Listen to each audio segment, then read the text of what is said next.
اور ظاہر ہے کہ تمہیں تابوت کی زیارت کرنی ہے، مجھے بھی کرنی ہے، تمہیں بھی کرنی ہے۔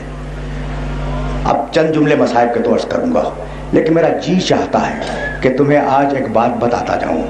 دیکھو حسن اور حسین ایک ماں باپ سے پیدا ہوئے، ایک گھر میں کھیلے، نبوت کی ایک گود میں تربیت حاصل کی، ایک ان میں سے نبی کی داہنی گود میں ہے، دوسرا نبی کی بائیں گود میں ہے، دونوں نبی کے کندھے پہ سوار ہوتے ہیں، پوری زندگی ساتھ گزری ہے۔ حسین کے 3 بیٹے کربلا کے میدان میں عاشور کے دن، سید سجاد، علی اکبر، علی اصغر۔ سجاد سے حسین کی نسل چلی، علی اکبر تلوار سے شہید ہوئے، علی اصغر تیر سے شہید ہوئے، یہی ہے نا۔ حسن کے 3 بیٹے کربلا کے میدان میں، حسن مثنیٰ، قاسم، عبداللہ۔ حسن مثنیٰ سے حسن کی نسل چلی، قاسم تلوار سے شہید ہوئے، عبداللہ تیر سے شہید ہوئے۔ ایسی مشابہت تو دنیا میں دیکھی نہیں گئی۔ پہنچ گیا یہ میسج؟ تو اب مجھے اجازت دو کہ میں ایک جملہ کہوں۔ آج بھائی سے بھائی جدا ہو رہا ہے۔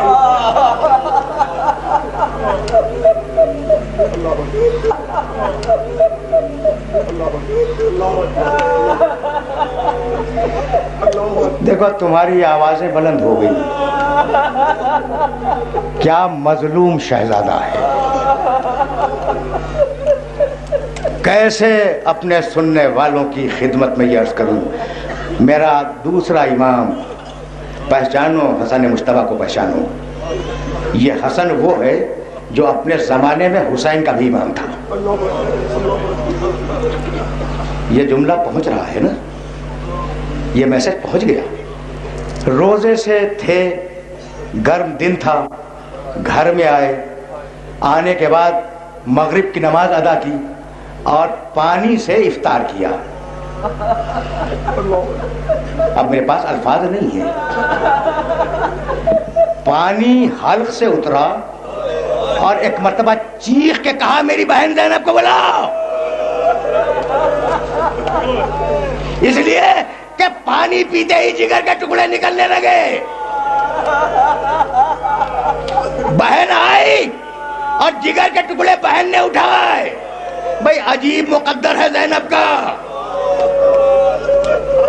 عجیب مقدر ہے زینب کا۔ اللہ نے زینب کو 2 بھائی دیے اور مقدر یہ تھا کہ ایک بھائی کے جگر کے ٹکڑے اٹھائے اور ایک بھائی کے سر کے ساتھ کربلا سے کوفے اور کوفے سے شام تک جائے۔ شہزادی آئی، کہا میرے بھائی کو بلاؤ، حسین آئے۔ بھائی بھائی سے لپٹ گیا، زیادہ زحمت نہیں دوں گا، بہت مختصر زحمت ہے۔ بھائی بھائی سے لپٹ گیا، بڑی دیر تک حسین حسن کے سینے سے لپٹے رہے اور ایک مرتبہ حسن نے کہا بھیا حسین ذرا میرے ساتھیوں کو تو بلاؤ۔ گھر کے باہر ایک مجمع لگا ہوا تھا حضرت علی کے چاہنے والوں کا، بیویاں پردے میں گئی، سارے دوست آئے۔ حسن نے ہاتھ اٹھایا، اپنے دوستوں کو سلام کیا، سلام کرنے کے بعد کہا یہ آخری ملاقات ہے، اب حسن کو محشر میں دیکھو گے۔ یہ کہنے کے بعد کہا فی امان اللہ۔ جب وہ چلے گئے تو حسین کو بلایا، کہا حسین میرے سارے بچے تیرے حوالے، اور یہ کہہ کر قاسم کو اٹھایا، حسین کی گود میں رکھا، کہا بھیا جب کربلا میں یہ اجازت مانگے تو منع نہ کرنا۔